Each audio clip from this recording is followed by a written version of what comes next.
bom dia, boa tarde, boa noite, bem-vindos ao Hydra Podcast. Eu sou a Mari Fonseca e tenho ele aqui ao meu lado. Eu sou o Pedro Hércules, você sabe que no Hydra Podcast nós conversamos com gente que cria e cresce na incerteza. Hoje, Ana Carolina Calçado, CEO da Willinka. Uhul! Bem-vinda, Ana. Bem-vinda, Ana. Aqui a gente bate palma pra gente mesmo, todo esse momento. Sim. Virtualmente, milhões de aplaudem. Milhões de aplausos virtuais, mas presenciais somos nós. Tudo bom com você? Tudo bem, gente. Bom dia. Bom dia. Bom, a Ana de novo de Minas Gerais, já vou começar pelo Gente, de novo também, né? Eu conheci em São Paulo. O pessoal fica achando que a gente só traz mineiro, Ana. Ah, tá. Tá tendo esse comentário. É uma tendência orgânica. Parece que 9 em 10 pessoas do mundo de empreendedorismo são mineiros. Segundo os dados do Hydra Podcast. Segundo os dados. A turma que é boa de estatística, tem muita gente muito boa de estatística esse ano no Brasil, né? Pelo Hydra Podcast, posso afirmar que 9 em 10 são de Minas Gerais. Fazer o quê? Ana, é o seguinte, começa com a mesma conversa. Pergunta pra todo mundo. Depois a gente vê pra onde a conversa vai, tá? Aqui, você mexe com o quê? Nossa, eu acho que é a pergunta mais difícil que eu respondo atualmente. Estamos sabendo, por isso que a gente começa com ela. Então... Pensa, a tia no Natal, o tio perguntou, Ana, o que a Ana faz mesmo? Ana, você mexe com o quê? É a pergunta mais difícil, é super difícil. Eu sempre dou aquela suspirada antes. Então, né? Eu mexo com inovação de base científica e tecnológica, né? Acho que a gente vai falar sobre isso aqui bastante ainda, então... já tem mais de 15 anos, e hoje na Willinka, né? Então, a minha vida, eu acho que é mais até que o meu trabalho, mas o que eu acredito, enfim, é a inovação que nasce a partir da ciência e da tecnologia. Perfeito. E aí a Willinka faz o que, Ana, nesse sentido? Bem, a Willinka nasceu tem uns 9 anos. Aliás, vai fazer aniversário daqui a 4 dias. Parabéns, Willinka! A gente vai fazer 9 anos. Abraços virtuais para a Willinka. E a Willinka basicamente faz isso, né? Assim, o que a gente busca é promover mais soluções para as pessoas que venham da ciência e da tecnologia. Então, de várias formas, atuando no ecossistema, no que a gente chama de pontos de alavancagem, né? Em gaps do ecossistema de inovação. Acho que é um negócio importante, assim, eu sou economista de formação, né? E aí tá o grande ouro do universo, enfim, para os países que deram certo, que são ricos e que têm uma qualidade de vida legal para as suas populações e tal. É isso, é aumentar a produtividade dos países, porque tem inovação, tem tecnologia que aumenta a capacidade de produção das pessoas, enfim, por aí vai. Aí que é o maior desafio de qualquer país do mundo fazer isso direito. No Brasil nem se fala e tal, e aí a gente teve um papo aqui com o André Matarazzo ano passado. O André, enfim, mexeu no governo e fala muito. O Brasil passa por um processo de desindustrialização super importante nos últimos 30 anos. Passa um pouco pelo desafio que se enfrenta. Fala um pouco a gente, como que tá articulada hoje a Willinka para tratar desse assunto? Porque normalmente a nossa experiência anterior, e eu tô aqui trazendo coisa de história, cara, a gente teve lá, o Brasil teve um salto de inovação e tecnologia super importante ali no meados dos anos do século XX. Baseado em governo, BNDES, botando grana, Embraer sendo criada a partir do governo também, pensando que a Petrobras fazendo uma porrada de coisa, aí no governo Dilma aqui pra frente também vem fazer refinaria, fazer navio, sempre o governo indo na frente, fazendo as coisas todas, e isso, de alguma forma, não tem dado mais certo, né? A gente não tem conseguido só isso, a gente faz tempo que a gente não tem uma grande empresa nacional de tecnologia, talvez, indo pra fora, enfim. Como que tá isso hoje pra vocês? Quem chega na Willinka tá na faculdade buscando criar uma empresa, ou é um empresário que quer trazer pra dentro da sua empresa inovação? Como que é esse meio de campo? Quem que é o seu cliente? Quem que é o seu usuário, digamos assim? Nossa, o resgate que o Pedro fez trouxe deu vontade de falar de várias coisas. Não, bom demais, que bom. Ainda bem que a gente tem tempo. Boa. Mas assim, o cliente da Willinka, né? Que a gente normalmente até chama de parceiro, porque, na verdade, o que a gente busca na Willinka tem dois níveis, né, de parceiros, assim. Tem os parceiros que acreditam nessa missão também e querem ver o desenvolvimento tecnológico científico acontecendo. E a gente faz juntos o projeto. Então, e aí a gente está falando de governo, está falando de empresas, está falando de outras ONGs e tudo mais. E tem o público que é o nosso público-alvo, né? Que são os estudantes, os cientistas, os empreendedores. Tá. Bem, do que você falou, é isso, assim. Acho que a questão de que a inovação é extremamente importante para o desenvolvimento de um país, de uma região, eu acho que isso é colocado, né, e tudo mais, e tem justamente esses dados aí todos de que o índice de produtividade do Brasil tem muitos anos que é estacionado e tudo mais. Então, isso mostra, assim, que apesar de esforços, que também você falou, aí vários esforços até relacionados a políticas públicas de inovação, né, a criação de fundos, de instituições e tudo mais, teve um esforço nesse sentido no país, muito, né, pelo governo, mas o fato, assim, vários estudos mostram que apesar da gente ter tido muitas políticas públicas, elas não foram, no final das contas, tão efetivas em criar, né, a produtividade. Sim. No mínimo tem muito espaço, sem dúvida, para o mundo privado entrar nisso também. Exatamente. E aí a gente teve muito papel. Tem a outra coisa que da sua fala trouxe, que a gente teve um papel muito forte do governo, mas a gente fez diminuindo, não só no Brasil, mas no mundo inteiro, né? Não é... A tendência é isso ir para o privado. Sim. Até a taxa de investimento nacional, para ter um dado assim, cai bastante nos últimos 40 anos, por exemplo. O país investia mais parte do PIB do que faz hoje. Hoje é mais gasto com folha de pagamento, por exemplo. Então, só de grana mesmo. E no caiu. mundo inteiro, eu não sabia que era isso. No mundo inteiro, na verdade, a tendência é o recurso governamental cair. Isso tem o que está por trás disso.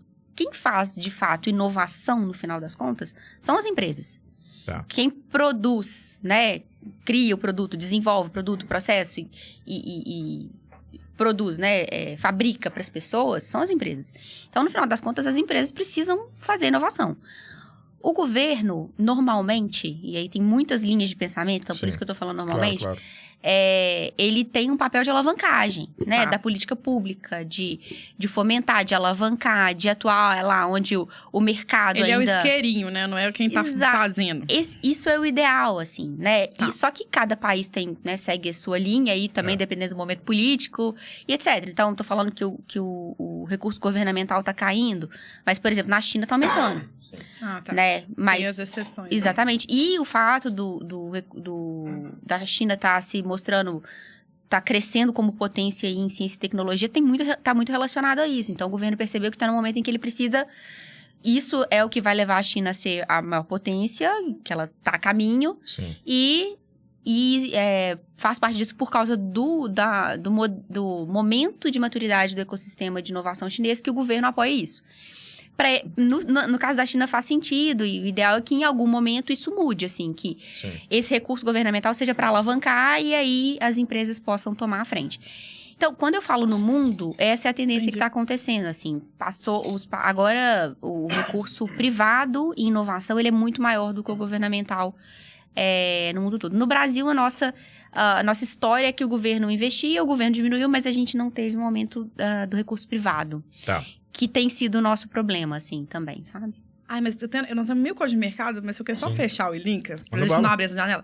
Mas, claro. mas você faz o quê, Ana, assim, na prática? O que você faz com esse cientista, esse empreendedor? Ou quando chega uma empresa, um instituto, uma fundação te pedindo alguma coisa? Qual que é o produto, o serviço da Ilinka? O que tem na prateleira da Ilinka pra vender? O que tá lá vendendo? O que tem ali? Então, até fazendo, porque, como eu disse, o Pedro falou ali, abre mil portas. Então, não, e eu quero voltar, não deixa eu registrado. É porque depois nós vamos passar no episódio inteiro sem falar da Ilinka, se a gente abrir essa janela.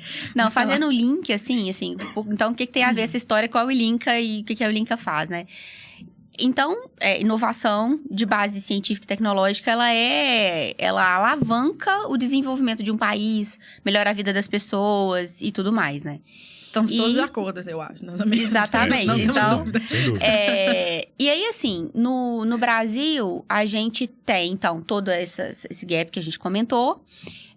E por outro lado, a gente tem muita gente boa, muita capacidade, muita pesquisa científica boa e tudo mais. Então, visto isso, assim, por que essa capacidade não tá virando riqueza, desenvolvimento, né, bem-estar social Posso e tudo falar, mais? tipo, que o que tá o que tem de pesquisa e inovação produzida na teoria não vira produto na prática, é isso? Isso, e aí eu poderia falar tem vários muita dados. coisa sendo produzida, mas não sai na rua, é isso? Exatamente. Então, quando você vai ver dados lá de ciência e tecnologia, a gente, enfim, tem vários instituições, linhas de pesquisa e tudo mais. A gente vide o que a gente viu aí, a Fiocruz fazendo, por exemplo, em relação à vacina. Então, a gente tem capacidade e veja que alguma coisa aconteceu muito rápido, entendeu?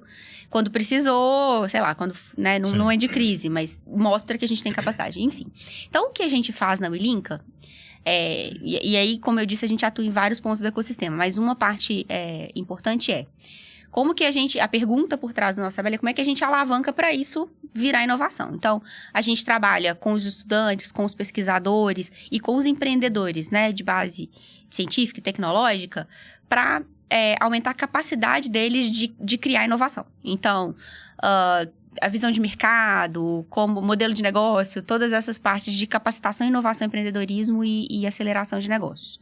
Porque então, o cara pode ser um super pesquisador, uma mulher pode ser uma super cientista, mas não sabe fazer isso sair do laboratório. Exatamente. Assim. Tá. A gente quer que essas pessoas estão lá no laboratório e tudo mais, no dia a dia, ali na fonte do conhecimento, que elas tenham um mindset de mercado, de negócio, de solução, para que elas possam captar de uma forma mais efetiva e transformar. Perfeito. Então, aí a gente tem um monte de abordagem para trabalhar, de capacitação, de aceleração, enfim, para trabalhar esse mindset. Tá.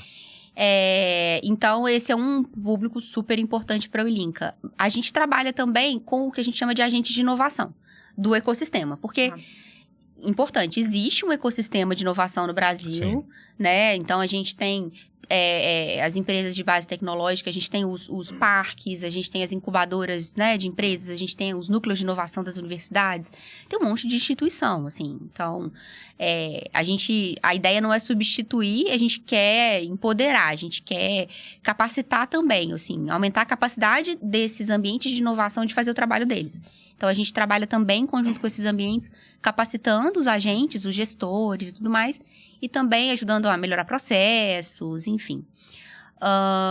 E tem também, por exemplo, o trabalho com os agentes públicos de inovação, para melhorar a capacidade de fazer políticas públicas de inovação mais efetivas. Então, assim, a gente trabalha muito nessa parte, como vocês estão vendo, do que até já ouvi falar, chamar de mindset, Tá. Mindset de inovação desses agentes, melhorar a capacidade deles de transformar a pesquisa e a tecnologia em solução. Mas, enfim, e aí tem outras abordagens. E aí, geralmente, você vai fazendo isso por projeto. Alguém te apresenta, ou você tem uma ideia, apresenta um projeto para o mercado, ou o mercado te busca...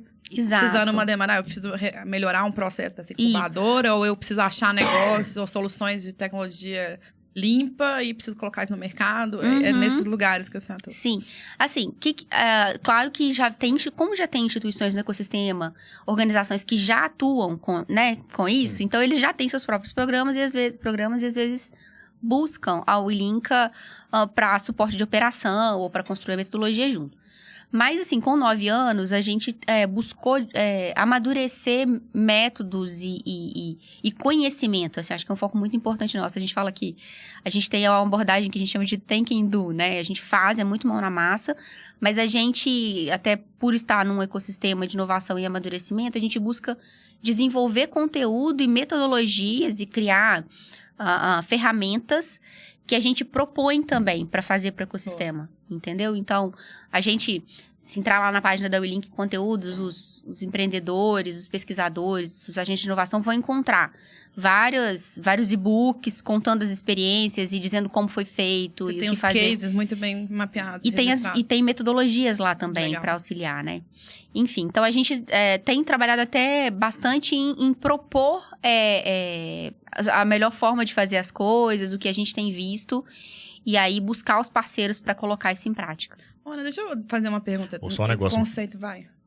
Reclama do Plim Plim. Pessoal, curte e compartilha esse vídeo. Comenta aqui embaixo. Like. Fala que a gente tá de vermelho hoje. Exatamente. Qualquer coisa. Isso é importante, a gente não fala no começo, mas agora eu lembrei a tempo, Combinado. Tá vendo? A gente reclama é muito ruim disso. Ai, do meu nosso Deus. Faustão aqui. Aqui eu mato a gente. Nós reclamamos da Band agora. Se vocês quiserem também ser voluntário e ajudar a gente a ser melhor marqueteiro, liga pra nós. Liga pra nós. Muito isso aí. Mas é isso. Curta. Mas, Ana, eu acho que é importante fazer um disclaimer. Assim, define pra gente, assim, pra tangibilizar pra quem tá ouvindo também, o que é soluções de base científico-tecnológica. Porque eu também...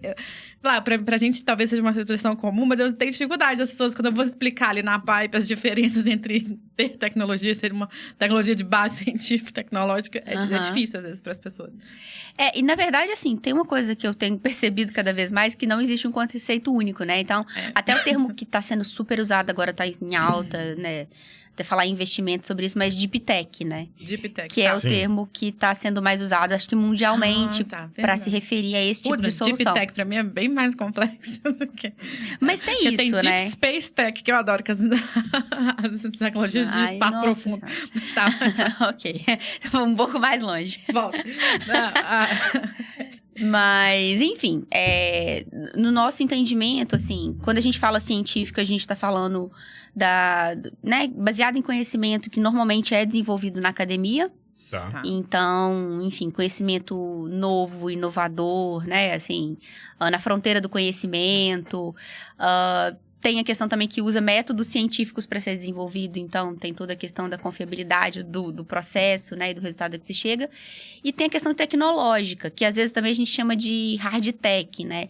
Então, normalmente, esse tipo de solução que eu tô falando envolve as áreas tipo engenharia, biotecnologia, ou também, né, pode ser áreas mais software, mais de fronteira, como inteligência artificial, internet das coisas e tudo mais. Não é que eu vou fazer um app pra pedir comida que eu tô considerando inteligência de base científica necessariamente. Ele só pede pizza. Eu tenho um app pra dar joinha. Ele só pede... É igual o que o Israel criou, que era pra mandar yo, quando eu tava lá em Israel. O pessoal mandava yo no WhatsApp. Era só isso que o app fazia. Não é. Não. Aí a gente tem toda uma questão de que essas soluções de Deep Tech, normalmente, elas integram essas soluções, né, mais app, etc., com soluções então, não deixa de ser importante. Mas a gente está falando dessas soluções de desenvolvimento mais demorado, baseado em conhecimento científico e hard science e tudo mais. E exatamente por isso elas são desafiadoras, eu entendo. Como, né, imagina uma startup aqui, os Daniel, que a gente entrevistou em 2 anos, viram um foguete.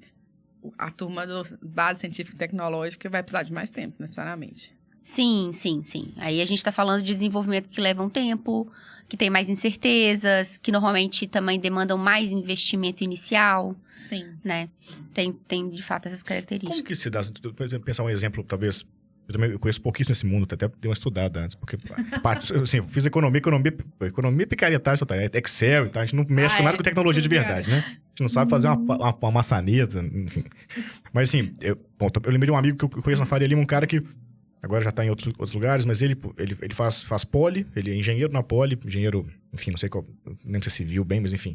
Engenheiro na poli, pelo Ciência Sem Fronteiras, ele vai para fora do Brasil e faz um pedaço da faculdade fora. E nesse pedaço fora, ele começa a desenvolver com um professor lá, acho que na Inglaterra, um protótipo de um tipo de avião, uma coisa desse tipo, enfim, específica ali, uma forma de voar diferente, não sei bem qual era o detalhe, mas isso era uma coisa extracurricular. Ele fazia a aula dele, enfim, estudava o que tinha que estudar e tinha esse desenvolvimento de protótipo que, enfim, vamos supor que tá pronto, ele, tem lá um negócio que deu certo, vamos supor que ele testou e tal. Daí em diante, onde que idealmente, a Ulinka conectaria com um cara desse para ele poder levar esse protótipo para virar um avião, para fazer acontecer. Pensando nesse caso do avião, que é um caso super complexo, que o avião o avião é bem específico, fazer, mas uma inovação X. Tudo que é Deep Tech, é difícil pra caramba mesmo. Então, na prática, tudo vai demandar a indústria. Tá tudo por aí mesmo. Tudo por aí, né? Não é que tem muito mais fácil que isso, né? Mas, enfim, pensando nesse exemplo que eu lembrei, de um cara que... Em que momento que a Ulinka aparece, que vocês gostariam de aparecer para esse rapaz que tem interesse em fazer avião? Que tá lá estudando e talvez achou um jeito diferente de fazer o avião e tal. De fazer avião, de fazer voar, ou de fazer, enfim, né? Não, então, a gente poderia ter aparecido em alguns momentos da jornada dele, legal. Assim. Provavelmente ele já era um cara interessado em fazer desenvolvimento, né, enfim, de desenvolver um produto e tudo mais. Então, a gente poderia entrar na jornada dele até antes dele ir, assim, pra ele. A gente tem cursos, né, que a gente faz em parceria. Então, por exemplo, hoje tem o Catalisa ICT, que é um programa do Sebrae Nacional, que a Ulinka executa junto, né, e leva as metodologias e tudo mais, que é voltado, assim, a primeira fase dele foi voltado para esses cientistas que têm vontade de empreender, às vezes tem uma ideia, um projeto, enfim, e aí ali ele ia aprender o básico de como que ele olha para aquele conhecimento para pensar nele no desenvolvimento, na prova de conceito, né, que a gente chama, mas no desenvolvimento, na entrada de mercado, como é que ele já pensava desde a fase de laboratório, o que ele ia fazer, o que era importante validar em termos de pesquisa e de direcionamento, de desenvolvimento para aquilo ser uma solução no final, né, para as pessoas, para o mercado e tudo mais. Então, desde então, mas... por exemplo, ele tendo já um desenvolvimento, aí a gente pode a gente também tem alguns programas que a gente fala que é de aceleração, né, que é um conceito mais conhecido no mercado. A gente tem as metodologias dos programas de aceleração voltados para a Deep Tech, para a inovação de base científica e tecnológica. Por exemplo, o que a gente fez o programa do InovaHC, né, da Faculdade de Medicina da USP, que chama Incube. O InovaHC tem vários programas lá, mas o que a gente fez junto chama Incube, que é voltado para essas soluções que estão em estágio de desenvolvimento inicial. Então, no caso lá, foram soluções de saúde, mas pesquisadores da Faculdade de Medicina da USP, que são também médicos, então eles têm a visão do conhecimento sendo desenvolvido lá no laboratório, né, na sala de aula e tudo mais, mas eles também estão ali no dia a dia do paciente. Então, eles conseguem já ter até alguma visão de mercado. A gente ajuda eles como que eles usam o método. Exato. Como é que eles fazem o passo a passo e todo o direcionamento para aquela tecnologia, assim, chegar, né, no mercado. Então, são alguns exemplos, por exemplo, de como esse cara poderia usar. Então, desde uma capacitação inicial, para ele ter uma ideia de caminho ele pode seguir, até já ter a tecnologia, entrar num programa mais de aceleração, que aí entra mentoria, capacitação, né, um processo de desenvolvimento de fato. Tem uma coisa assim, que é uma dúvida de novo, que é um mundo super novo para mim, assim, que é, pensando no HC, tá? Nesse caso que você citou, no HC. Pô, beleza, eu tenho lá alguém que é professor na Faculdade de Medicina da USP e, portanto, também pesquisador, faz pesquisa e tal. E tem lá, e a pesquisa traz alguma coisa que pode se transformar em tecnologia, né? Sei lá, uma nova vacina, uma nova forma de fazer uma cirurgia, uma nova peça e tal. Ele entra num programa como esse da Olink e começa a aprender como que ele faz para transformar aquilo em produto, preparar aquilo para mercado, beleza. Só que daí em diante tem um ponto que, assim, beleza, fazer, sei lá, uma prótese de joelho, uma coisa que é um exemplo que o meu joelho tá meio torto. Uma prótese de joelho é uma coisa que o Pedro é bom não, para uso pessoal, que na verdade. Para uso pessoal. O pessoal joga um joelho novo aí de InovaHC, se puder focar em joelho, é um assunto que a gente tá querendo explorar. Mas beleza, o cara desenvolveu. O próximo passo, sei lá, para chegar na indústria de fato, para produzir isso em massa, em escala, é caro pra caramba, assim. É muito mais simples, vou criar um software. Muito mais simples, alguns softwares, claro, mas enfim.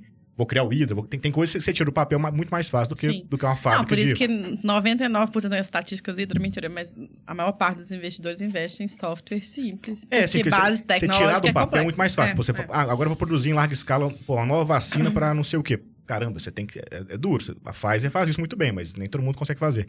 Esse próximo passo para ir ao mercado é entrar em contato com grandes empresas que podem comprar esse produto, e a Olink participa dessa conversa, ou... Não, cara, você pode fazer uma empresa mesmo. Você pode ser a Pfizer do Brasil e fazer... Ou pegar um financiamento de governo e começar sabe, sozinho, assim, esse passo me parece super delicado, assim. Como que acontece? Então, depende. Se tá certo, assim, tem essa complexidade maior do que, né, as startups mais software e tudo mais. Mas aí é por isso que é importante participar ou de uma capacitação ou de um programa de aceleração, porque uma das coisas que a gente faz considerando as características, e aí envolve característica técnica e envolve mercado. Cada mercado é de um jeito, né? Tem uma dinâmica diferente. Perfeito. Então, depende da dinâmica do mercado que aquela tecnologia vai entrar. Tipo, uma saúde. Inclusive, você pode escolher o mercado, no meio do caminho, é isso? Dependendo, né? Então, sei lá, uma situação que é relativamente comum, assim, uma tecnologia, né? Quando eu falo tecnologia, ok, né? Mas, sim. Enfim. Ela ainda é uma plataforma, normalmente, né? No laboratório. Ela pode ir para um mercado que é de saúde, ela pode ir para um mercado que é de alimentos. E são mercados completamente diferentes em termos desses desafios. Ela pode escolher ir para um mercado, por exemplo, de alimentos, porque tem o que a gente chama de barreira de entrada, né? De mercado menor. Sim. Ou não, ela pode... Mas o potencial de ganho no mercado de saúde é maior, então tudo bem. Então, na verdade, assim, no momento desse estudo, de aceleração, da capacitação, o que acontece é que o pesquisador, o empreendedor, ele tem um auxílio para justamente entender essas variáveis, né? Entender o potencial de desenvolvimento que a tecnologia tem, para quais mercados, inclusive escolher, porque também depende do que o empreendedor quer enfrentar. Sim. Né? Às vezes ele quer empreender, independente de ser um mercado de barreira de entrada alto, com grandes empresas, Custos. por exemplo, ou custos, ou grandes empresas que já dominam. Então, não, mas eu quero empreender porque só quando eu tiver mais maduro eu quero vender. Ou não, quero fazer a transferência da tecnologia para uma empresa grande de cara. Então, assim, o importante é já antecipar, justamente porque que a gente, né, um dos motivos, né, e um dos pontos que a gente atua, é antecipar isso. É o pesquisador visualizar isso e já desenvolver, porque se ele vai desenvolver a tecnologia dele, ele tem lá ainda uma plataforma, uma coisa mais incipiente, que precisa ainda de desenvolvimento até de laboratório. Se ele já enxerga essas possibilidades, ele pode definir como é que ele vai fazer o desenvolvimento, inclusive. E aí, já escolher, eu vou... Porque se ele for desenvolver para a área de alimentos, ele vai ter que fazer, por exemplo, passar por regulamentações que são diferentes da área de saúde. Então, ele já pode ir, inclusive, assim... Modelando o produto para aquela esteira de... Ou para as opções que ele quer testar, checklist né? que ele vai ser obrigado a passar também. Exato. Então, depende. Então, o que a gente faz é trabalhar esse entendimento com o dono da tecnologia, o pesquisador empreendedor, ajudá-lo a entender os pontos de decisão que ele precisa fazer. E aí, ele definindo, ou talvez até para definir, ele precisa conversar com o mercado, né? Então, ajudar a conversar... fazer as pontes, isso tudo tá dentro do que a gente tem que é um processo de aceleração. Saída de laboratório mesmo. Acho que não é nem nessa discussão de escala ainda muito maior. É até mais antes assim, da escala, essa decisão precisa ser tomada, na verdade. Assim que isso. Se você mirar no mercado, sei lá, mercado de automobilístico, beleza, tem a Tesla, que é uma fabricante nova. Mas fazia muito tempo que não tinha uma fabricante nova por aí, a não ser na China com dinheiro público também. Na China, na Índia, enfim. Você criar uma fabricante de carro, um montador de carro, é dinheiro pra caramba, você fazer um carro novo e tal. Evidente que, enfim, foi talvez longe aqui, mas para tentar tangibilizar, né? Tem coisas que são muito difíceis de começar do zero, né? E é isso. Né? E junto com isso, o papo da patente começa a aparecer eu ia chegar nesse processo. Quando fazer a patente, quando que é quando você fala fazer. O dono da tecnologia é uma pergunta super curiosa que eu sempre tenho, assim. Ainda mais quando é um estudo que sai de universidade. E aí que tá o dinheiro também, né? Aí começa a aparecer mais... Não, você sabe que no Brasil nem tanto, eu acho, né, Ana? Não sei, a gente pode entender. Na parte das patentes ainda no Brasil vai ter uma confusão, né? Não tem... processo desse de vocês, já começa a aparecer o papo, cara, quando que você tem que fazer uma patente disso? Como faz? Não, isso tem que aparecer, assim... A patente é uma forma de, justamente, você definir a propriedade sobre a tecnologia, né? E aí tem que lembrar que patente é uma das formas de proteger essa propriedade. Existe a famosa... segredo industrial, que famoso é a Coca-Cola, né? Então existem outras formas. Tá. Mas a patente é uma delas né, fazer patente é considerado uma forma de proteger a riqueza que aquela tecnologia pode gerar para quem desenvolveu, para quem investiu e tudo mais. Inclusive, é um dos pontos que... né, os estudos sobre Deep Tech mostram que é importante olhar, enfim, e definir maior barreira de entrada para outras tecnologias, enfim, que querem entrar naquele mercado também. Sim, a gente precisa olhar isso junto com tudo isso que eu falei, assim, geralmente na nossa na aceleração, e a gente trabalha muito com o que a gente chama de pré-aceleração muitas vezes, porque a tecnologia ainda está no estágio mais inicial, a gente já precisa, dentro da prova de conceito, que a gente trabalha com o pesquisador, com o empreendedor, a gente precisa que ele se faça essa pergunta, assim.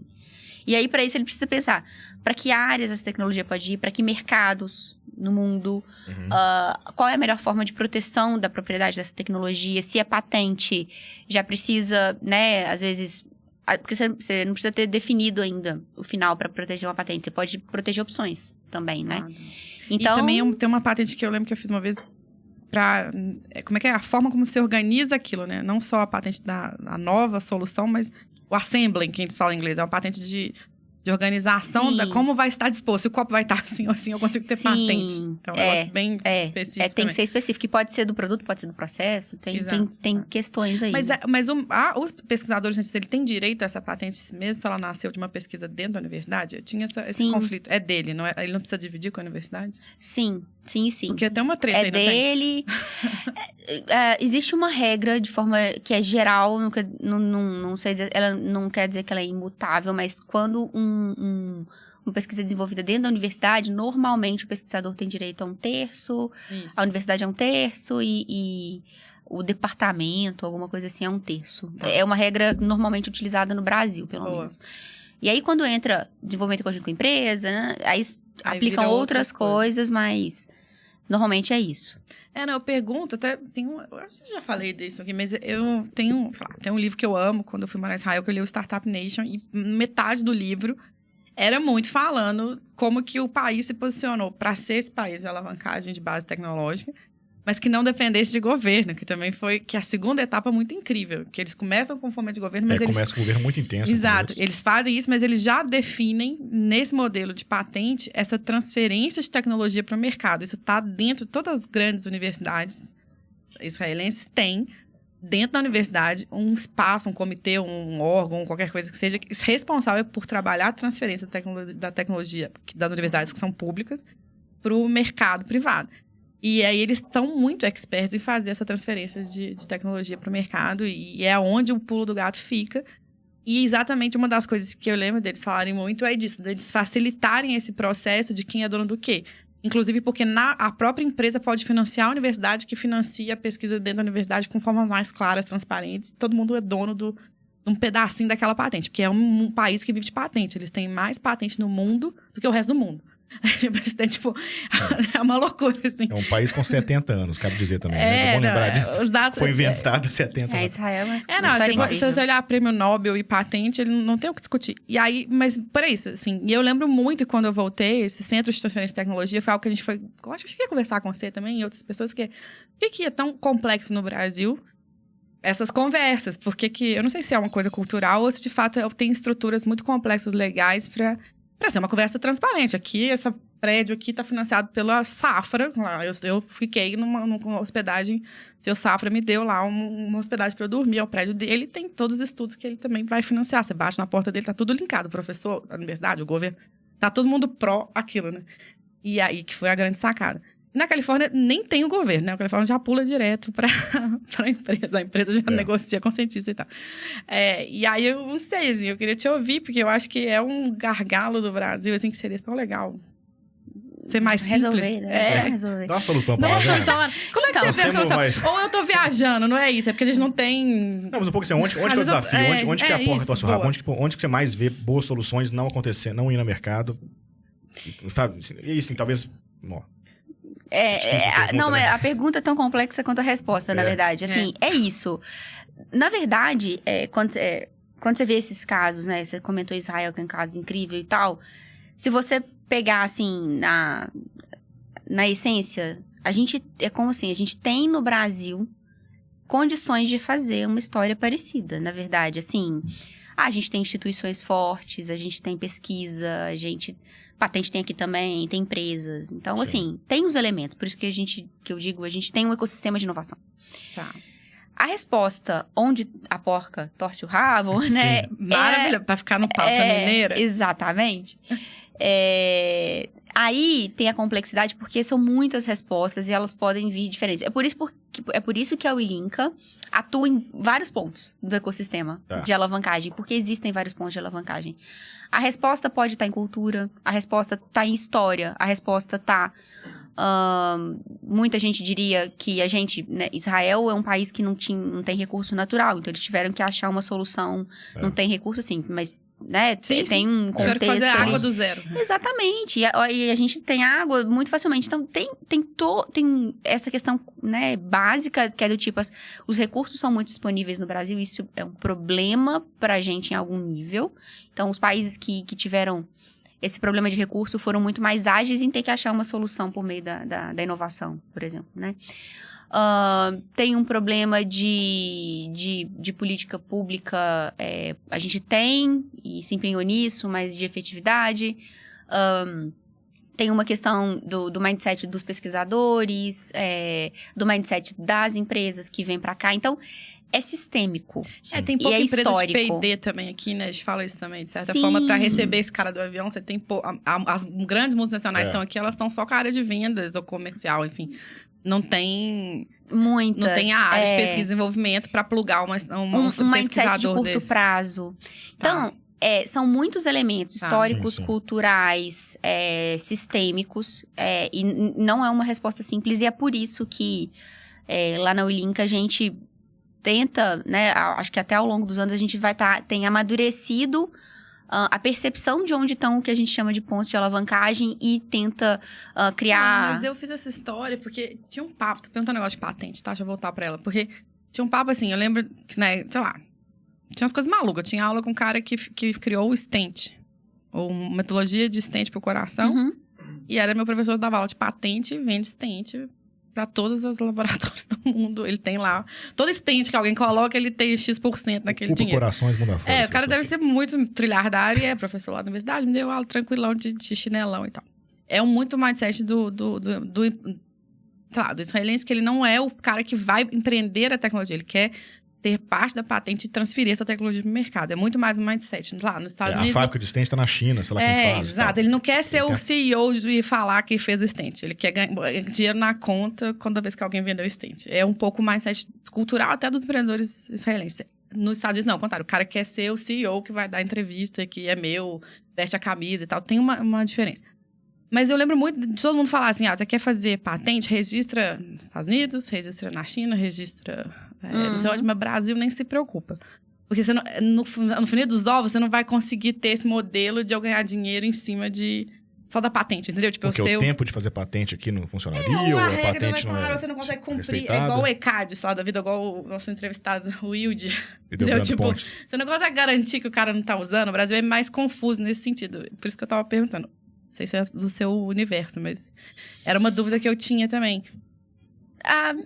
Não sei, assim, em termos aí, enfim, a gente tem a questão toda de concessão de patente, que melhorou nos últimos anos, o INPI tem sido mais rápido. Que bom. Legal. Foi uma questão aí, sei lá, 2, 3 anos atrás, e conseguiram melhorar os processos, então estamos melhorando. Mas aí vai em fundamentos, não acho que de forma geral não. Então, por exemplo, patentes de processo, é muito mais difícil você provar que outra pessoa está usando do que uma patente de produto. E aí entra em detalhes, assim. Eu falo monetizar é mais difícil, então, numa patente de processo, seria assim? Não, na verdade, é mais difícil se alguém... Porque, assim, a patente te dá a propriedade sobre aquilo. Então, você é dona de um processo. Aí, uma outra empresa que não te paga por aquilo tá usando o processo. Provar que aquela empresa tá usando é uma questão. Eu não sei dizer, na verdade, se isso é uma questão só no Brasil, assim. Tá. Nessa questão de o quanto é confiável a proteção em si. Por outro lado, o Brasil é um mercado gigante, né? Então, acho que sim é de interesse proteger aqui, de forma geral. Mas aí o caminho de ganhar grana, então, seria o mais comum que você vê nos empreendedores, eles, né? Eu vou ganhar um dinheiro com essa solução minha, vou empreender ela, ou vendendo para alguém, ou empreendendo ela de fato como dono. O caminho mais comum é ele se plugar numa empresa, vender isso cedo. O que você tem visto mais? Ou ir pra fora do país, talvez, não sei também. Talvez uma boa parte da turma fala assim, cara, tá pronto, vou lá para os Estados Unidos, vou lá pra França. Olha, eu vejo os dois no Brasil, assim. Você comentou do caso de Israel ser mais transferência, nem tinha essa visão, bacana. E comentou do caso dos Estados Unidos. Aí a gente tem que lembrar, né? Vocês falaram que Israel tem 70 anos, mas o ecossistema de inovação deles deve ter isso, né? Sim. Então você imagina, todo mundo que tá lá em Israel, é todo um país mundo... fundado por cientistas brilhantes do mundo inteiro, enfim, né? Então, assim, sei lá, eu tenho 38 anos, não precisava, né? Vocês cortam essa parte. Essa parte, sim. Muito. Aqui a gente só trabalha com mais de 150 anos. A gente tem, inclusive, estamos bombando no TikTok com essa pauta. Primeiro décimo da vida, tudo certo. Mas, aí, pensa, uma pessoa que, se eu tivesse nascido em Israel, eu teria nascido num mundo em que todos os meus professores, as pessoas que eu conheço, transferem tecnologia. Se eu tivesse nascido Se eu tivesse nascido em Boston ou no Vale do Silício, eu teria nascido num ambiente em que meus professores e etc.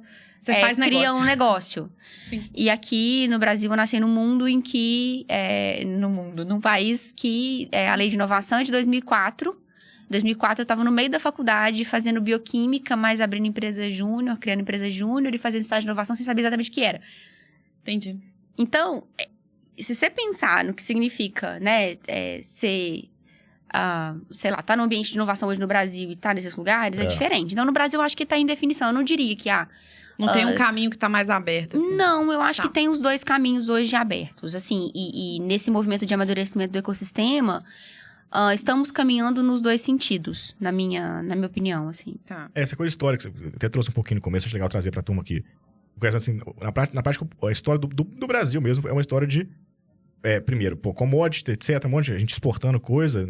E a história afeta a cultura e história, por aí vai, né? Um pouco do que você falou. A gente exporta o que a gente planta, o que a gente acha na árvore, o que a gente tira da floresta e tal. E aí, o Brasil começa a mexer com inovação e tecnologia mais fortemente ali no século XIX pra frente, fazendo a tal da política de substituição de importação, né? Então, a gente vai imitar no Brasil o que era feito lá fora, tentar com a nossa mão de obra, com fábrica local. E a gente vai fazer, sei lá, a gente começa com trem de ferro, não sei o quê, depois vai fazer carro no meio do século, mas na prática a gente nunca cria muito aqui esse ambiente de inovação própria para soluções dos problemas brasileiros. Lógico que existem, mas a gente nunca cria em grande escala, em massa, né? Nunca foi... acho que pode dizer assim...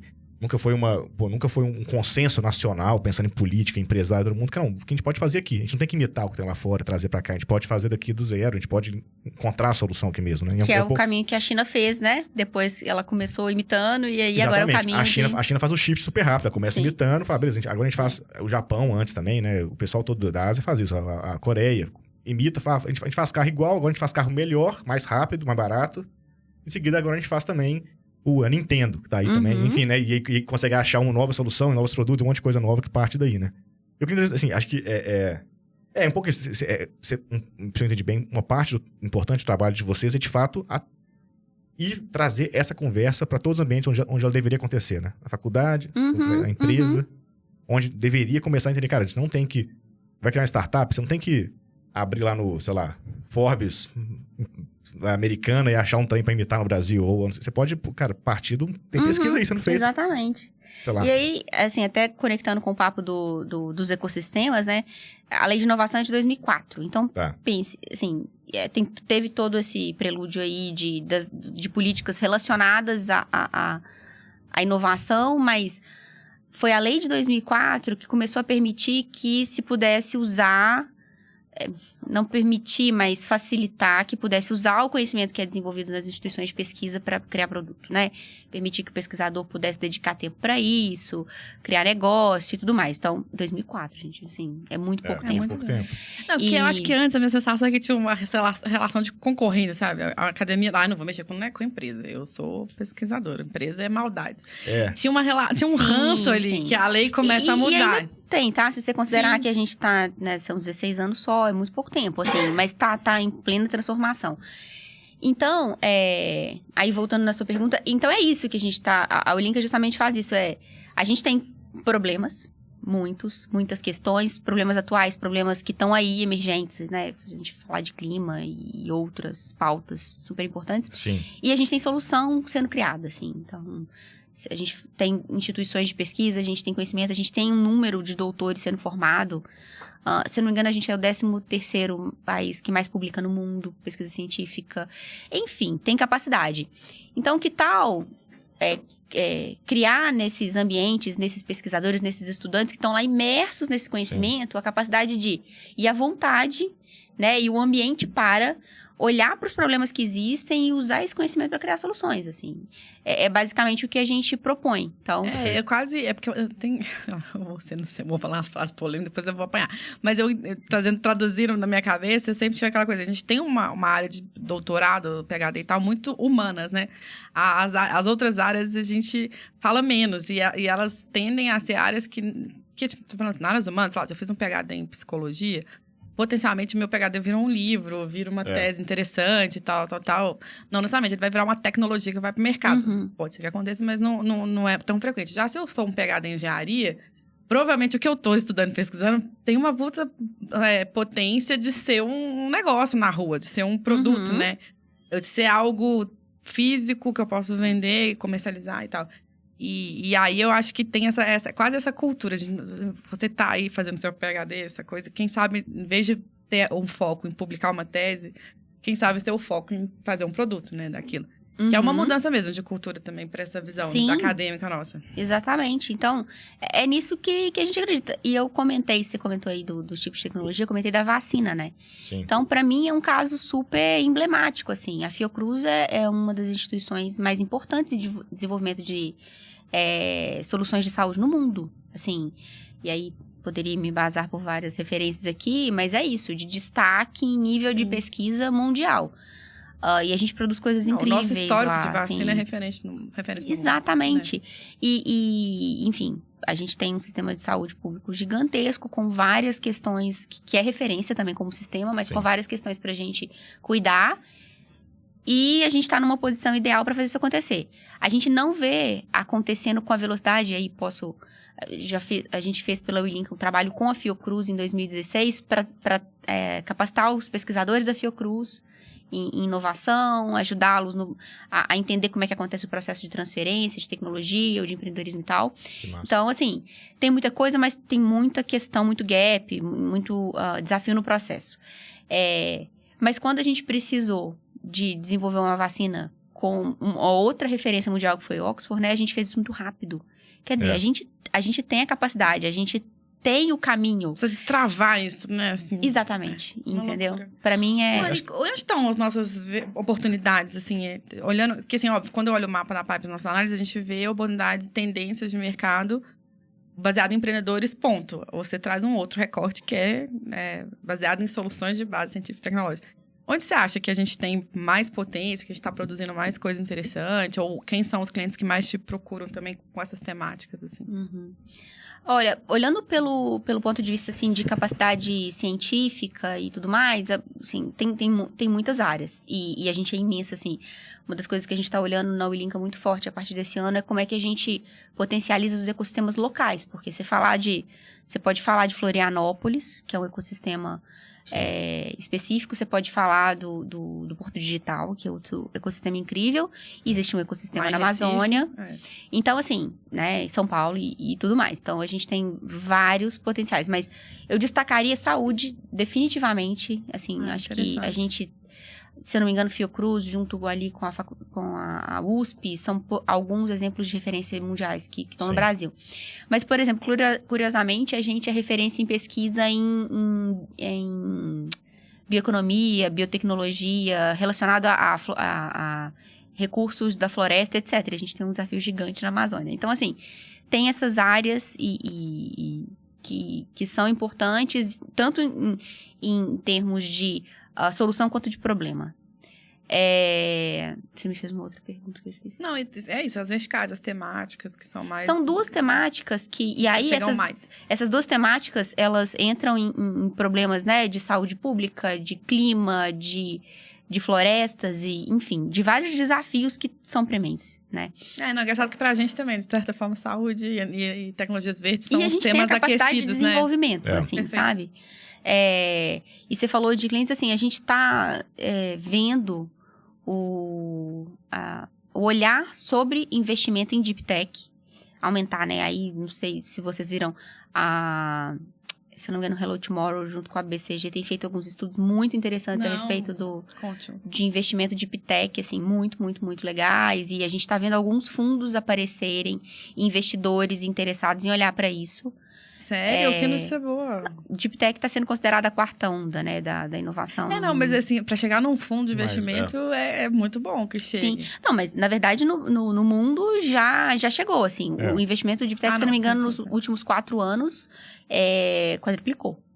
Mas via fundo de investimento é bem mais desafiador, na Deconas da semana passada, as grandes... A sigla mudou, agora é MAMA, né? Que é Microsoft, Apple, Meta e não sei o que, né?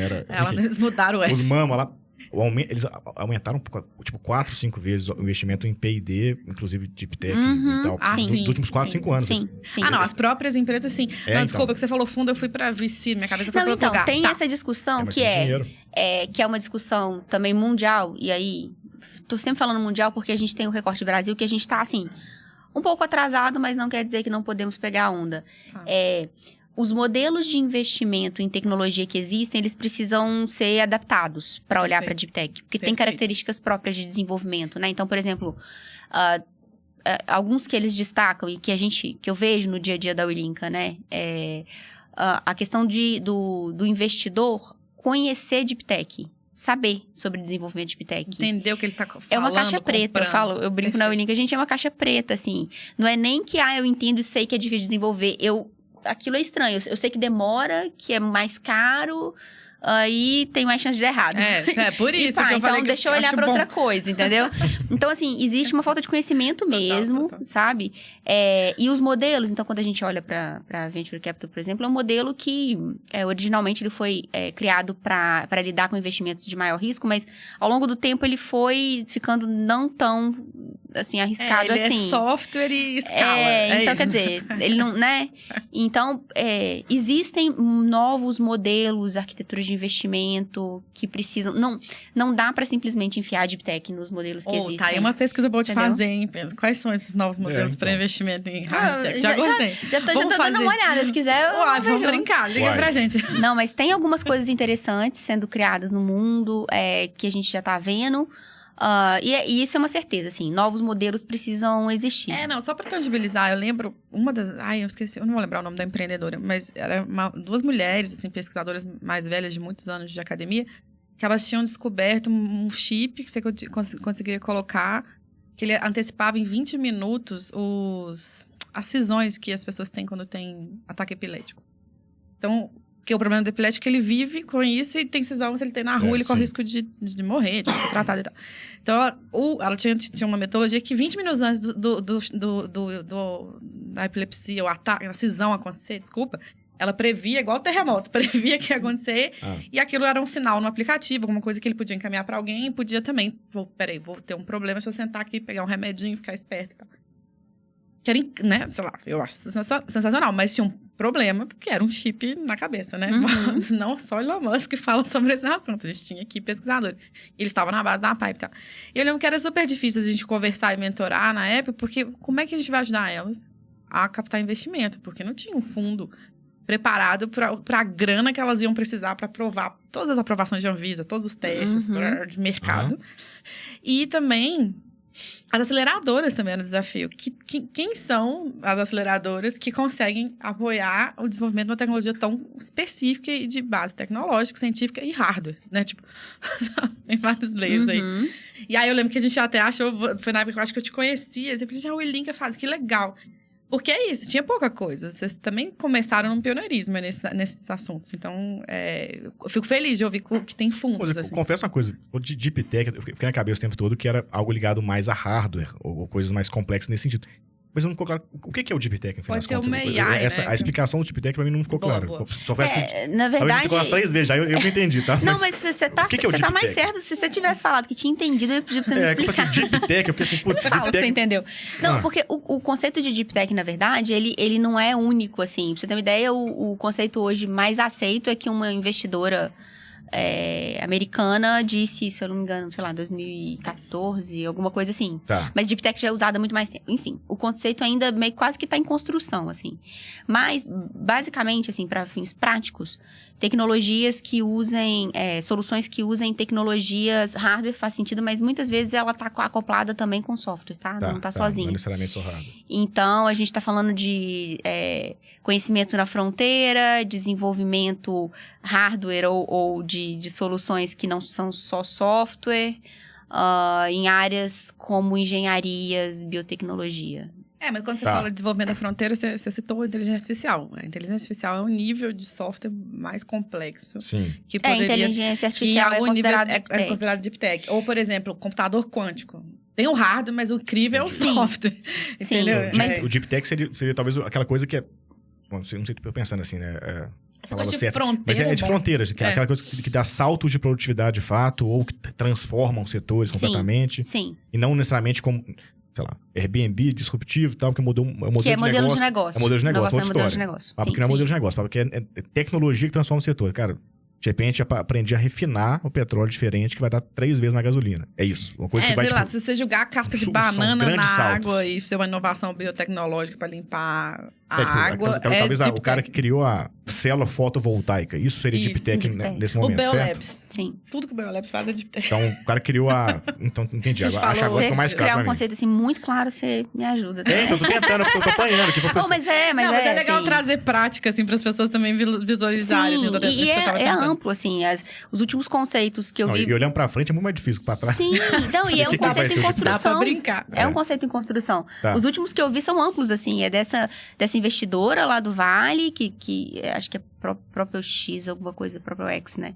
O fundo dela, que é referência, e ela cunhou um termo que ficou mais conhecido no mundo de startup, né? E teve uma tentativa por uns pesquisadores do MIT, que eles, na verdade, ao invés de definir, eles abriram, mas... Então, assim, é um termo que tá em construção eu brinquei também. aqui, eu também falei, mas só pra explicar. Existe um termo que é Deep Space Tech, que é pra complicar mais ainda. É tecnologia pra levar pro espaço profundo, que não é em órbita no planeta, que é uma área que tá bombando no mundo, assim. Essas coisas tem muito lá no Vale, né? Que tem muito no Vale e que tem muito a ver com Deep Tech. Mas lá eles têm a NASA, e aí eles fazem pesquisa de, sei lá. Então tem 2 Deep. Tem um Deep em tecnologia e o Deep em exploração espacial maluca. Sim. Mas é isso. É todas essas loucuras. Mas que pode ser a edição de DNA em laboratório micro ou um puta computador quântico de sala. Sim. Mas eu fiquei pensando assim, tem um pedaço da conversa que a gente não entrou tanto, que é as empresas que chegam no WeLink, assim, elas... Que tipo de empresa que fala com vocês? Se são, de fato, empresas, digamos... que vendem serviços, produtos, ou se é mais órgãos de governo e tal. Quem que chega no Link nesse sentido, assim? Quem que é o segundo setor aí, que fala com o Link no fim das contas? Quem que te pede ajuda pra fazer alguma coisa? Pede ajuda. E buscam o quê, na verdade? Na verdade, pede ajuda e ajuda, né? Nesse caso, pra gente fazer coisas juntos, normalmente é um encontro de objetivos, né? De missões. Tem de tudo. Tá. A WeLink, a gente nasceu em 2013, que foi um momento que ainda o recurso era mais governamental. A gente começou trabalhando muito com parceiros do governo. Então, tá bom. Enfim, estaduais, federais, às vezes direto com a própria universidade e tudo mais. Hoje, o cenário tem as agências governamentais que a gente ainda trabalha, mas... tem algumas empresas que olham para isso, mas tem muito terceiro setor também, né? Que tá olhando para isso. Eu acho que aí, entrando até numa pauta que vocês conhecem bem, assim... o terceiro setor entrou muito na pauta de negócios de impacto, né? Acho que, muito resumido, Mário vai saber falar isso até melhor que eu, mas... Muito na visão de, tipo, vamos tentar sair o máximo possível daquilo que faz sentido da filantropia e trabalhar em criação de geração de riqueza mesmo, de algo que seja sustentável, que os negócios e tudo mais. Eu sinto que ciência também está entrando nessa pauta, ciência e tecnologia está entrando nessa pauta do terceiro setor e tal. Então, a gente tem trabalho com fundações, a gente foi apoiado, por exemplo, há 2 anos atrás pela Aliança, que é Fundação Lehman, a República.org, a Humanize e a Brava, Fundação Brava. Então, assim, são alguns exemplos, mas a gente tem alguns parceiros que estão querendo olhar, com viés de construir, de apoiar missões que tenham a ver com desenvolvimento social, sabe? Vendo na potencialização da ciência, da tecnologia, da inovação, que nasce disso, das soluções que nascem disso, como um dos caminhos também, que é uma coisa nova, que é um investimento social privado para ciência e tecnologia. Então, eles vão apoiar programas, por exemplo, de aceleração de negócios na Poli, sei lá, numa faculdade. É assim que, normalmente, a relação é essa? Assim, eles vão pagar por processos para estudantes, para pesquisadores? Por exemplo. Tá. A gente tem, por exemplo, um exemplo prático, né? A gente tem um projeto já há 3 anos com a Fundação Cargill. Tá. Que a gente trabalha capacitação de estudantes em ciência, né, em inovação e tudo que a gente conversou aqui, para que eles usem o conhecimento que eles desenvolvem estudantes universitários, que eles desenvolvem ali, né, na universidade, para criar soluções para a cadeia da alimentação. Uma cadeia da alimentação mais segura e tudo mais. Então, é um exemplo. Cara, eu queria muito ter sido assim estudante, você não queria? Não, eu queria muito ter sido a vontade de botar na prática as coisas. Eu queria fazer isso, mas não existia ainda aquilo, né? Você estudou o quê, Ana? Agora você faz. Mas você estudou o quê? Essa passou batida que eu não sabia. Você fez o quê na faculdade? É isso mesmo que eu ouvi? Eu esqueci. Bioquímica. Não sabia. Essa é uma novidade maravilhosa. Você pensa que loucura, gente. 2002, né? Assim, antes da lei da inovação, eu lá fazia bioquímica. Então, eu era pesquisadora, fiz iniciação científica. Tem um projeto e tal. Mas, gente, esse negócio tá muito teórico, né? Não era o que eu queria. Aí, fui fundar a empresa Júnior, que era o que tinha de... Bioquímica. Aí até que um dia apareceu um estágio de inovação, que foi 2005, que aí foi logo depois da lei, começaram a surgir algumas coisas. Eu falei, não sei o que é isso, mas tá parecendo que é mais ou menos isso aí. Mas era muito novo. Quem dera ser esses estudantes hoje em dia, que tem as disciplinas de empreendedorismo, tem um monte de programa. Não, eu vejo, lá na Ulinca tem alguns calouros, já passaram, né? Alguns calouros meus, assim, pessoas formadas em bioquímica e que foram pro mundo de inovação e que, assim, nossa, é outro mundo e quem dera, mas tá bom. Foi divertido também a história que eu pude fazer. O mato era mais alto quando você chegou. Você quer abrir esse mato pra eles, você tá aparecendo isso porque você tá fazendo. Aproveitando que a gente voltou pra Ulinca, vamos até falar disso. Como é que vocês estão na Ulinca hoje? Quem são os fundadores e como é que vocês estão com o time? Conta um pouco de vocês, assim, também. Eu sou uma das fundadoras, junto com o Elimar e o Renato, que hoje estão no conselho. O Elimar tá... cada um foi seguir um caminho, o Elimar tá fazendo doutorado em Barcelona, enfim. E hoje, eu continuo, sou diretora-presidente da Ulinca, tem o Lucas, que é o diretor de operações e vice-presidentes, e a gente tá hoje com uma equipe de cerca de 30 pessoas espalhadas no Brasil. Agora é tudo home office, né? Mais BH tudo São Paulo. Home office. Foi uma grata surpresa, assim, porque deu um medão, né, gente, quando começou a pandemia. Nossa, e agora, né? A gente é uma equipe que gosta muito de trocar e de ficar junto e tal, e funcionou super bem, assim, online. Isso é bom porque a gente conseguiu até aumentar a diversidade.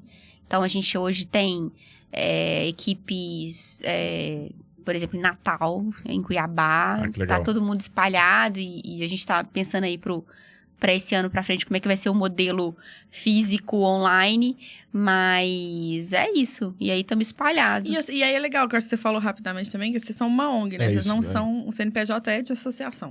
É de associação. Já, assim, nos fundamos como ONG, assim. Mas é uma ONG com modelo de negócio. Isso que eu tava querendo chegar. Sim. Muita gente pergunta assim, mas por que ONG? Por que não fez uma consultoria logo, né? E tal. Na verdade, assim, quando a gente fundou a Ulinca, eu já trabalhava com inovação aí, sei lá, uns 8 anos. E já trabalhava com inovação de base científica e tecnológica e outros tipos, e já trabalhava com universidade, com governo. Então, a gente já criou muito, assim, para que o modelo da organização fosse o melhor possível para a gente conseguir atingir a missão. Dialogar com esse público. É bem mais fácil, né? Com ter o timing parecido. E então, foi totalmente por isso, assim. E não me arrependo nada. Mas eu falo, gente, a operação da Ulinca é tipo uma consultoria, assim. E a gente é muito bom nisso. A operação é super redondinha, super... A Ana, às vezes, como me dá umas mentorias quando eu choro lá, as pitangas. Nos damos, né? Até parece, nos damos. Mas o modelo é muito, de fato, para manter... Porque é isso, eu vi, né, enquanto no mercado, em outras experiências, que se você... tive a impressão, né, de ser uma empresa, você precisa seguir movimentos de mercado, né, assim, se o dinheiro tá lá, você vai lá, né? E no nosso caso, não, a gente estava criando uma organização para trabalhar um desafio gigantesco, que era desenvolver ecossistema de inovação científica, né, de base científica e tecnológica no Brasil, e que isso podia ter um monte de atropelo, e que se a gente dependesse de se manter vivo, assim, de fazer o que fosse preciso, a gente poderia divergir muito e acabar não seguindo esse propósito, assim.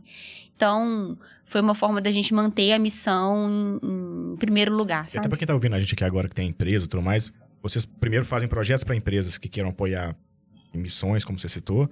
Também tem lei de incentivo, tem algum outro caminho para apoiar o Ulinca, para quem tá ouvindo a gente, poder ir atrás? Tem alguns caminhos, acho que você pode trazer aí pra gente. Não sei se tem lei de incentivo. Faça o pitch aí, faça o pitch. Eu não sei, tá acontecendo. Um pitch aí. Eu tô pensando que não, normalmente a gente não se enquadra em leis de incentivo, mas sim, assim, a gente... o que a gente faz é trabalhar com parceiros incríveis, assim. Então, hoje, a gente tá... Como eu disse, a Fundação Cargill, a gente está indo para o 3º ano de projeto e é muito bacana o trabalho. O Startup Tech Circuito Alimentação com eles. Eu comentei aqui, né, da aliança das instituições, né, a Lema, a Brava, a República e a Humanize, que são parceiros também super bacanas e que apoiam esse trabalho nosso. A gente tem o InovaHC, o Sebrae São Paulo, a gente está fazendo um programa também muito bacana, acompanhe, porque vai sair aí um mapa de startups, para quem tá querendo olhar para investidores, etc., querendo olhar para o universo de Iptec, tá, né, em dúvida se existem bons negócios, vai sair um mapa das 100 startups de São Paulo para acompanhar, de base científica e tecnológica em breve. Porrada, que demais, hein? Esse é bom, hein? Vamos acelerar agora 160 negócios de base tecnológica esse ano e nos próximos, além desse ano, nos próximos 3, serão 4 anos, com certeza. Então, o Sebrae São Paulo tem sido um parceiro incrível. E tem algum canal para os empreendedores chegarem ou não é para bater na porta da Willinka direto? A melhor forma de saber o que está acontecendo na Willinka é acompanhar nossos canais, assim. Então, dá para entrar no site, pedir para assinar a newsletter, a gente sempre fala tudo lá, mas no Instagram, no LinkedIn, e no Facebook, a gente sempre divulga, sempre tem chamadas abertas para os nossos programas no Brasil inteiro. Eu ia comentar também do parceiro, o Sebrae Nacional com o Catalisa. Enfim, a gente tem uma rede de parceiros, assim, incrível. A gente tá fazendo um programa agora com os pesquisadores na Paraíba. Enfim. Legal. Então, assim, a gente tá sempre aberto. A gente não tem, então, parceiros governamentais, parceiros, empresas ou fundações, né? O terceiro setor que esteja acreditando também, vendo na ciência e na tecnologia esse potencial que a gente acredita para desenvolver soluções, para criar desenvolvimento social e econômico, a gente está querendo fazer coisas juntos e tentando melhorar a nossa capacidade dessa entrega para fazer cada vez melhor, assim. E é isso. E os estudantes, os empreendedores acompanham, os investidores também. A gente tá querendo esse ano produzir, vamos fazer junto. Quero demais olhar para modelos e tentar criar esse awareness, né, para Deep Tech no Brasil, facilitar esse processo. E é isso, muita coisa boa ainda pra acontecer. Pra fechar e cumprir bem o tempo da dona Ana. Também tô de olho aqui. A gente sempre fecha com 2 perguntinhas. A primeira delas, vou te contar depois te conto a segunda. A primeira delas é a seguinte: conta pra gente uma cachaça e um tombo aí desse processo na Willinka. Você é mineiro, sabe nem o que é cachaça, o que é tombo. O que isso quer dizer? Pra gente, cachaça é uma celebração e o tombo... Aquele momento difícil. Os momentos difíceis, aquelas coisas que o pessoal aqui no Ida a gente conta as cachaças e os tombos, então... Nossa, gente, tombo, né? Começar pelo tombo pra terminar. É bem bom, mas tombo... Eu brinco que eu refundei a Willinka nesses 9 anos algumas vezes, assim. O ecossistema é novo e fica mudando, então... Que massa. A gente, assim... A gente tá o tempo todo atento ao que mais e tudo mais. E, sei lá, acho que 2020 foi um ano difícil para todo mundo, né? Em que a gente, né? Acho que teve um desafio muito grande para ficar de pé e colocar nossa missão à frente. E, assim, acho que eu pensando em cachaça, assim, esses momentos, assim, né, dos tombos, eu acho que eles, em seguida, trazem as melhores cachaças. Não sei se desce melhor, né? Mas, enfim. Assim...